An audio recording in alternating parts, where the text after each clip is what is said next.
Okay, so most people have never actually met a true believer. Now, sure, we've read stories about believers, we know that true believers exist, but we hardly ever see them. Well, Be Holy is a podcast that shines light on the behaviors, the mindset, and the duties of a believer, so that we can recognize God's children even when they don't look like God's children. Yeah, it's a bit of a process. Each lesson is given by our own Pastor Nard. Your sins have been forgiven. All you have to do is believe it, and God will help you through your journey. You've traveled long enough without Him. Today on Be Holy, we're talking about picking up the phone and answering the call. When God calls you, pick up the phone and answer. Don't send him the voicemail. Don't send him I'll call you back. Don't tell somebody who answered the phone to tell them, I'm not here. Tell them I'm not here, and I'll get back with them soon. Checks in the mail, God. I mean, yeah, don't do that. Don't do that. When he calls you, pick up the phone, talk to him. The same way, you're wanting him to move when you're in trouble. He just wants you to respond to him when he's talking to you. Very, very disrespectful for us to just walk around like we don't have to answer God.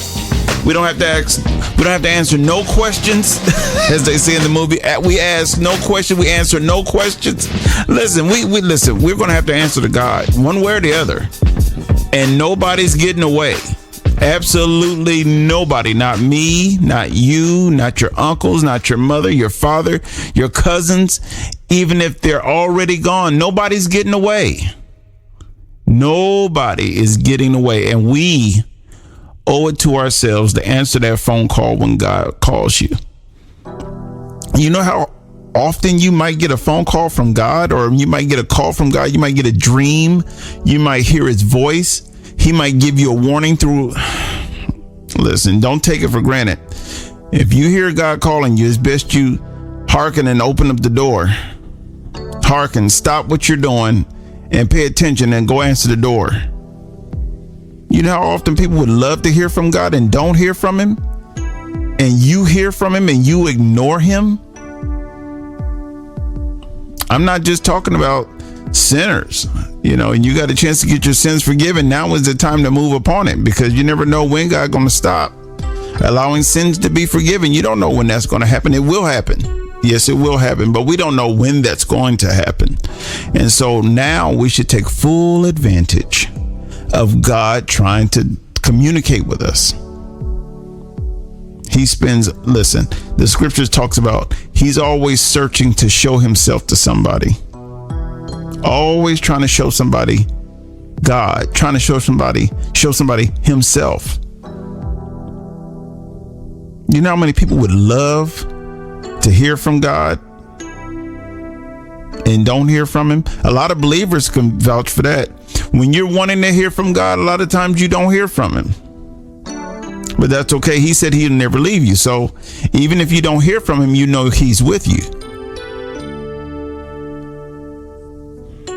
When you're really trying to do the will of God, man, a lot of times you don't hear God, the way you would want to hear him all the time. You want to pick up the phone and call him up and get on the phone with him and just talk for hours. But it's not like that. A lot of times you're living off of what he said to you a whole year ago. He might have said something to you a year ago, and you live on that one thing he said, that one sentence that you understood for an entire year or 2 years or 10 years. So when God talks, it's best that you take full advantage of that. Don't sit around trying to, I'll deal with that later. And no, he doesn't want to talk to me. I'm nobody. No, he wants to talk to you. Every last one of us. He wants to talk to us. So today we're going to talk about these two men. I don't know if they were friends or not, but I know that they met each other. In the scriptures, they met each other. The first man, his name was Elijah with a J. He was so-called God's prophet. When I say so-called, that's what we say. He might have been more than that. But he was a prophet. And God had used him to prove to his community that he was God's servant and that God is still real. A lot of times we get used to being able to choose which God we want to serve, and really there's only one God. If you think there's more than one God, it's something that you came up with. It's not something that God actually told you, because he said it's only one of me. And so in Elijah's community, there were a group of people who actually wanted to serve a bunch of made up gods and false gods that they came up with in their head. And Elijah jumped up and said, okay, this is what we'll do. How long will you stand between two opinions? This is what it is. You create an altar to your God, and I'll create an altar to my God, and then we'll see which God answers. Whoever answers is God. And so the group that was wanting to serve a made-up God in their mind, or a false God, they jumped up there and built their altar up and cut themselves and yelled and screamed. And he said, hey, maybe you should, scream a little louder. Maybe he can't hear you. Maybe he's in the restroom. That's what he said. He said, maybe he's relieving himself. Maybe you should scream a little louder. And they began to cut themselves, and blood flowed and everything, and no answer. They did this for hours. They did it for hours, and nothing happened. Absolutely nothing. Well, then Elijah jumped up and says, okay, why don't you go and give me some water? We're going to put, because altars at that time, God would answer from heaven, and he would send fire down from heaven and consume the altar with the food and everything, or not the food, but the sacrifice on it and everything, the meat on it. And so Elijah said, bring me some water. We're going to build this altar up. The altar was torn down, and he rebuilt it with 12 stones to represent 12 tribes. And so he got the altar up, and he said, bring the water and put the water all over the carcass, put it all around the altar, so we can make sure it's nothing that's going, that's been sitting there and for some kind of reason it just sparked and caught fire. No, we're going to douse it with water so we can be sure that it's God who's going to answer. And they came and they did everything, brought the water. And he said, God, prove to them that I'm your servant, that you sent me, and that you're still God, and you're God, then this, that, and the other. And what happened? The fire came down from heaven and consumed the altar. And so God had proved himself to that community that, hey, I sent him. He's the one that stopped. I told him to stop the rain for a few years. And so he did it. He did it. And so then it was time for Elijah to, pass the mantle, if you will. It was time for him to pass it on to someone else. And so something had happened to where Elijah said, well, Lord, just take my life. I'm ready to go. I'm tired. I'm done. I don't want to do anything else. And so he said, okay, go and anoint these two kings, and then go and anoint this one. His name was Elisha. Sounds like his name. The first guy, his name was Elijah, but the guy he was supposed to pass the mantle down to, his name was Elisha. And he went and found him. And so he found him in the field, working, plowing the fields with oxen. And so he gets out there, walks up to him and puts his mantle on him, and then takes it off and walks away. And so Elijah is walking away, and Elisha jumps out there chasing him. And Elijah told him, hey, think about what I've done to you. And basically he had passed the mantle to him. And if Elisha don't answer the call, there will be a problem. So he says, okay, well, let me say goodbye to my parents, and I'll come with you, and I'll never leave your side. I'll stick with you. And so I guess that's what he did, because he ended up following him.